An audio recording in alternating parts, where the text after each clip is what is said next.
दोनों प्रकरणों में बच्चियां नाबालिग होती है वो सीधे हमारे जो माननीय मुख्यमंत्री जी हैं उनके द्वारा नहीं था। मेडिकल साक्ष्य जो थी जी वो धनात्मक नहीं आई। जी। धनात्मक ना आने के पहले बाद आपका नाम बताते हुए 2 बड़े मामलों का खुलासा हुआ था और उसमें आज और कल सजा हुई है, उसके बारे में जानकारी चाहिए थी। मैं प्रज्ञा शर्मा, थाना प्रभारी मुल्ताई। ये हमारे यहाँ 2 प्रकरण पंजीबद्ध हुए थे जून के महीने में 2022 में, जी जिसमें दोनों प्रकरणों में बच्चियां नाबालिग थी। जी। एक में 7 साल करीब की बच्ची थी और एक में लगभग 10 साल की बच्ची थी। दोनों ही 12 साल की 10 जी। से 12 साल की बच्ची थी और दोनों ही प्रकरणों में सजा हुई है। आजीवन कारावास की सजा हुई है माननीय एडीजी साहब के यहाँ से। और दोनों ही प्रकरण हमारे यहाँ चिन्हित और सनसनीखेज प्रकरण थे जिनकी लगातार मॉनिटरिंग की जा रही है। धन्यवाद मैम। सबसे पहले आपका नाम बताइएगा और उसके बाद एक बहुत ही 2 मामले सनसनीखेज सामने आए हैं, घृणित करने वाले मामले थे। आप लोगों का काफ़ी सहयोग रहा, तो बड़ा फैसला दोनों मामलों में आया है, तो जानकारी दीजिए मैम। जी, मेरा नाम अश्विनी चौधरी है। मैं उप निरीक्षक के पद पर थाना मुल्ताई में कार्यरत हूँ और ऊर्जा डेस्क संचालक के रूप में कार्य कर रही हूँ। तो जिसमें महिला संबंधी जो भी अपराध होते हैं वो मेरे द्वारा ही देखे जाते हैं। तो लास्ट 2022 में हमारे पास मई और जून में 2 प्रकरण आए थे जो कि बहुत ही संवेदनशील प्रकरण थे, क्योंकि बच्चियां जो थी वो एक प्रकरण में 8 साल की थी और एक जो थी वो 12 साल की बच्ची थी, जिसके साथ जो 8 साल की बच्ची थी उसमें उसके सगे बड़े पापा के बेटे ने उसके द्वारा जो है गलत काम किया था। मासोद चौकी क्षेत्र का जो प्रकरण था, और जो दूसरा प्रकरण है वो पट्टन चौकी क्षेत्र का था, जिसमें 12 साल की बच्ची थी।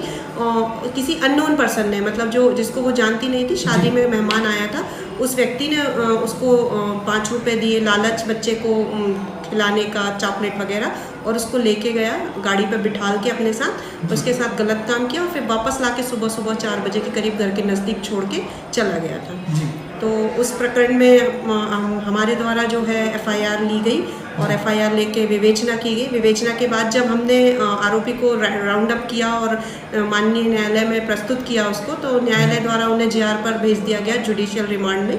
तो तब से वो आज दिनांक तक जो है जेल में ही थे। और जब इसकी पैरवी चली, जब मतलब हियरिंग स्टार्ट हुई दोनों प्रकरणों की, तो हमारे जो अभियोजन पक्ष में जो हमारे यहाँ मुल्ताई में ADPO मैडम हैं मालिनी देशराज मैडम, उनके द्वारा भी पूर्ण मतलब सहयोग रहा हमारा कि उन्होंने पुलिस, मतलब हमने एक साथ कहें तो पुलिस और अभियोजन ने मिल के एक साथ इसमें काम किया और आज हमें जो न्याय मिला है, जो पीड़ित बच्ची है उनको जो न्याय मिला है माननीय न्यायालय के द्वारा, प्रथम अपर सत्र न्यायाधीश महोदया शालिनी देशराज मैडम जो हैं, शालिनी शर्मा मैडम जो है, सॉरी, उन्होंने जो डिसीजन दिया तो वो मतलब बहुत ही कहना चाहिए प्रभावित है कि जो बच्चियां हैं उनके प्रति जो हो रहे घृणित कार्य है, उसके लिए जो आरोपियों को मैडम के द्वारा जो सज़ा दी गई है, माननीय न्यायालय के द्वारा जो सज़ा दी गई है, उससे मतलब स्पष्ट रूप से समाज में एक मैसेज जाएगा कि बच्चियों के साथ इस तरह की घटना करने से पहले जो लोग हैं वो डरेंगे कि दोनों प्रकरणों में उन्हें आजीवन कारावास जो है वो दिया गया है। जी मैम, ये फास्ट ट्रैक के मामले थे और जानकारी में आया था कि मुख्यमंत्री जी लगातार नजर रखे हुए थे। जी, ये जो दोनों प्रकरण हैं ये चिन्हित प्रकरण बनाए गए थे अभियोजन के द्वारा। हमारे यहाँ से एक जो कमेटी होती है वो डिसाइड करती है प्रकरणों की गंभीरता को लेकर। तो ये चूँकि बहुत संवेदनशील प्रकरण थे तो इनको चिन्हित प्रकरण के दायरे में लाया गया था। फिर इनकी मॉनिटरिंग जो होती है वो सीधे हमारे जो माननीय मुख्यमंत्री जी हैं उनके द्वारा की जाती है। तो ये मई और जून के प्रकरण थे, मतलब 20 मई को जो प्रकरण आज जिसमें डिसीजन आया है वो उसकी FIR ली गई थी, और जो दूसरा प्रकरण जिसमें कल डिसीजन आ चुका है उसमें जून में उसका FIR ली गई थी, और आज मतलब 14 और 15 जून में ही लगभग 1 साल के अंदर इसमें दोनों में डिसीजन आके आरोपी को सजा दे दी गई है। धन्यवाद। नमस्कार मैम, सबसे पहले आपका नाम और पदनाम बताते हुए 2 बड़े मामले सामने आए थे जिनमें खुलासे हुए थे पिछले दिनों, और अब बड़े फैसले सामने आए। तो जितनी पुलिस की भूमिका रहती है उतनी आप लोगों की भूमिका रहती है। मैम, किस तरीके से कार्रवाई हुई, किस तरीके से मामले की थोड़ी सी डिटेलिंग बताइए। ये दोनों प्रकरण जो हैं वो माननीय प्रथम अपर सत्र न्यायाधीश की न्यायालय से इनमें फैसले हुए हैं। दोनों प्रकरण शासन में चिन्हित व जघन्य श्रेणी में थे। एक प्रकरण जो था अभियुक्ति जो थी उसमें 7 साल की बालिका थी और उसके रिश्ते में ही जो आरोपी था रिश्तेदार में था। आरोपी के द्वारा आज से लगभग 1 साल पहले उसके घर में जाकर उसकी माँ दुकान पर बैठी हुई थी, उसने घर में अंदर जाकर वो 7 वर्षीय बालिका के साथ दुराचार किया। जी। जब उसकी माँ अंदर गई तो उसने लाइट जलाकर देखा कि जो आरोपी है वो उसके साथ दुराचार की स्थिति में है। जी। बालिका ने रोते हुए सारी चीज़ें बताई। उसकी माँ की शिकायत पर थाना मुल्ताई में रिपोर्ट दर्ज हुई, अनुसंधान हुआ, मान्य न्यायालय के समक्ष चालान प्रस्तुत हुआ। उसके बाद जो कार्रवाई है वो हमारी चालू हो जाती है। इसमें जो डीएनए था, जी। जो बच्ची का डीएनए लिया गया था वो निगेटिव आया था। ओके। उसके बाद भी हम लोगों के द्वारा जो चिन्हित का प्रकरण था उसमें साक्ष्य को बखूबी तरीके से न्यायालय में प्रमाणित करके अभियोजन को आजीवन कारावास और जो कि शेष प्राकृतिक जीवन तक रहेगा और 2000 रुपये के अर्थदंड से हमने दंडित कराया। मोस्टली ऐसे प्रकरणों में देखा जाता है कि मेडिकल साक्ष्य के आधार पर ही सजाएं होती हैं, परंतु उक्त प्रकरण में अभियोजन के द्वारा अपनी सशक्त पैरवी करते हुए साक्ष्य को एकत्रित करके साक्ष्य को मतलब उस तरीके से प्रस्तुत करके हमने मामले को संदेश से परे प्रमाणित किया है। और मैम दूसरा मामला क्या था? और दूसरा मामला हमारा 15/6/2023 में आज के ही दिन, इसमें ये भी जो था 13 वर्षीय बालिका के साथ एक जो आरोपी था उसके साथ दुराचार किया गया था। इसमें जो आरोपी था उस बच्ची की मतलब एक 5 रुपये की टॉफ़ी देकर लालच देकर उसको संतरे के बगीचे में ले गया और वहाँ उसके साथ दुराचार किया। बच्ची जब घर पर आई, रात के बच्ची को उसके माता पिता ने बहुत तलाश की और सुबह जब बच्ची घर पर आई तब उसने घटना की स्थिति बताई और दूसरे दिन जो आरोपी था वो एक शादी में आया हुआ था और बच्ची ने वहाँ पर पहचान करी। इस प्रकरण में भी जो डीएनए था, मेडिकल साक्ष्य जो थी वो धनात्मक नहीं आई। धनात्मक ना आने के बावजूद भी अभियोजन के द्वारा साक्ष्य इस तरीके से प्रस्तुत की गई और काफ़ी सशक्त पैरवी करते हुए हमने सारी चीज़ें मान्य न्यायालय के समक्ष लेकर आए और उसके बाद हमने ये आरोपी को 20 वर्ष का सश्रम कारावास और 600 रुपये के अर्थदंड से दंडित कराया।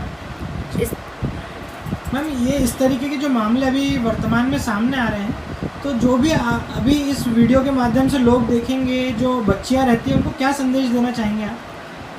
मैं बच्चियों को यही संदेश देना चाहूँगी कि सबसे पहले तो जो बच्चियां हैं इस तरीके अगर उनके साथ कोई टच करता है मतलब उनको बच्चियों को उनके परिवार में जो उनके माता पिता हैं खासकर उनको बच्चियों को बैड टच और गुड टच के बारे में ज़रूर बताना चाहिए और ख़ासकर जो लड़के हैं उनको भी पॉक्सो अधिनियम में और इस तरीके के अपराधों के बारे में उनको बताना चाहिए कि वो ऐसे अपराधों से दूर रहें, क्योंकि इससे उनके कैरियर भी बहुत ज़्यादा प्रभावित होता है और उसमें जो सज़ाएँ हैं वो बहुत गंभीर प्रकृति की सज़ाएँ हैं।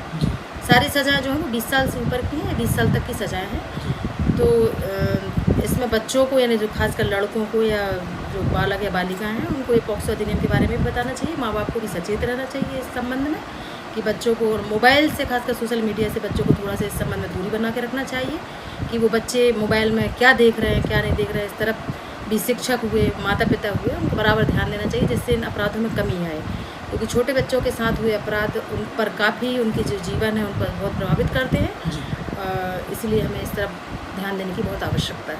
धन्यवाद। इस तरीके के जो मामले आते हैं इसमें जितनी भूमिका पुलिस की रहती है उतनी भूमिका आपकी भी रहती है, किस तरीके से किस सामंजस्य से दोनों ने काम किया मिलकर थोड़ी जानकारी दीजिए। पुलिस और अभियोजन और न्यायालय तीनों में ही सामंजस्य रहना जरूरी है और पुलिस के द्वारा जो सशक्त विवेचना की जाती है और जब प्रकरण न्यायालय में आता है तो उसी सशक्त विवेचना को हमें उस तरीके से प्रस्तुत करना पड़ता है और जितनी भी अच्छे से हम प्रस्तुत करेंगे उसके आधार पर जो है न्यायालय में संदेश से परे प्रमाणित किया जा सकता है। और मेरे द्वारा जो उक्त दोनों प्रकरण जो जघन्य सनसनी में थे, मेरे जो वरिष्ठ अधिकारी हैं श्रीमान जिला विवेचन अधिकारी श्री SP वर्मा, उनके मार्गदर्शन में की गई है। और विवेचना में मैम किसका पुलिस में योगदान? विवेचना में ये थाना प्रभारी जो है प्रज्ञा शर्मा एवं विवेचना अधिकारी अश्विनी चौधरी, श्रीमती अश्विनी चौधरी के द्वारा काफ़ी सहयोग रहा, गवाहों के उसमें भी काफ़ी सहयोग रहा और उनके द्वारा बहुत अच्छी सशक्त विवेचना की गई चौधरी मैडम के द्वारा। मैम आप सभी को मीडिया की ओर से भी इसलिए धन्यवाद देना चाहता हूँ क्योंकि इस तरीके के मामले अगर इतनी जल्दी ट्रैक पे आकर सामने आएंगे और इनमें सजा होगी तो लोगों को भी इसकी जानकारी मिलेगी, लोग भी सचेत होंगे, इसके लिए धन्यवाद। जी, थैंक यू।